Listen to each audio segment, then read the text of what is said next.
Welcome to this week's Negative World Game Devlog. This week was a pretty hefty chunk of stuff in Milestones. That's right, it's a landmark week. The big milestone is that levels 2.9 and 2.10 have been made playtestable, meaning World 2 Iteration 1 is complete. 2.9 puts a twist on the pushable object, making it work against the player because of the spikes attached to it on the left side, while it's being pushed by the wind, and the kicker is that it's the one way up to the goal. When the goal is close, gotta get coins, and then the cube slips away due to jumping too much. Lot of consideration and risk versus reward in this one. For World 2.10, like its World 1 counterpart, it's built to test the player to see what they've learned in this world, this being coin gates, the wind, and the spikes. Again, I love the shooting spikes. Speaking of spikes, there's a quote I feel I have to share.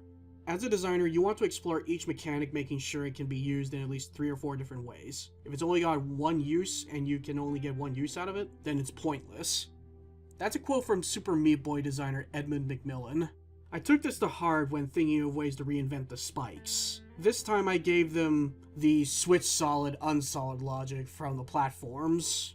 The difference is that the spikes have their own rules depending on how many spikes. One spike will work the same way as the Division platforms do. 2 spikes are either greater than or less than, whichever one I might choose. And the 3 spikes check if the jumps are in between 2 numbers. They function at the time of this recording, but there are still some adjustments to be made. For example, the numbers don't rotate if they're sideways. Small things like that. Speaking of small things, this week's polish list was half a retread of last week's. For example, the first iteration of the reset system to make it easy on the processor only reset the spikes at a certain state, but not exactly everything. So I added the cubes, the wind, and the flying spikes, which were really tricky due to it having several steps and states. But they reset, which is the intended effect. And camera issues were still popping up. As a hard and fast rule, I won't be mentioning the camera issues, as I feel it's going to be an ongoing thing.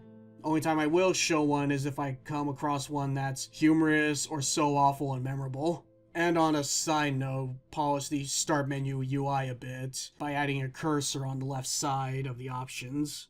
Before the cursor, the options would just jump out once and just stop. This is much better. And that'll be it for this packed week. As usual, let me know if you have any questions or feedback. Take care of yourselves and have yourselves a good week.